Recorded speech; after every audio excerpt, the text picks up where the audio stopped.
With the collapse of the oil embargo to force Iran into a confrontation over the Straits of Hormuz, the US and Israel are looking for another way to get the long-sought war with Iran started, and more to the point, need to make it look like Iran is starting hostilities in order to make it politically and more difficult for Russia and China to support Iran. Now, recall that Israel has a past history of attacking US warships and framing others to trick the US into attacks on Israel's enemies, with the Israeli attack on the USS Liberty, initially blamed on Egypt, as the most well-known example. So here we have the USS Enterprise, the oldest carrier in the fleet, on her last legs, scheduled to be decommissioned next year. Her name is well known in part because of the Star Trek TV series. Decommissioning a nuclear aircraft carrier is a very expensive process. USS Enterprise is powered by 8 nuclear reactors, all of which must be disposed of as nuclear waste material along with all the associated machinery.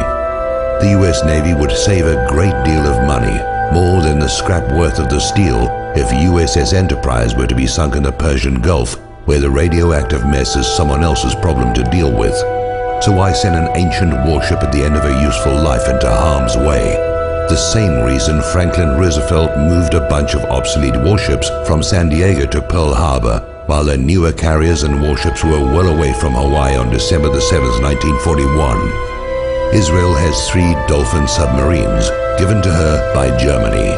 They have been seen transiting the Suez Canal in the past and could well be operating in the Gulf of Oman, even the Persian Gulf by now, lying in wait for a used-up and obsolete warship, more useful as a sacrificial lamb than an actual weapon, a ship with American sailors to be attacked as Israel attacked the USS Liberty, then to be blamed on the designated target, Iran, by a compliant media.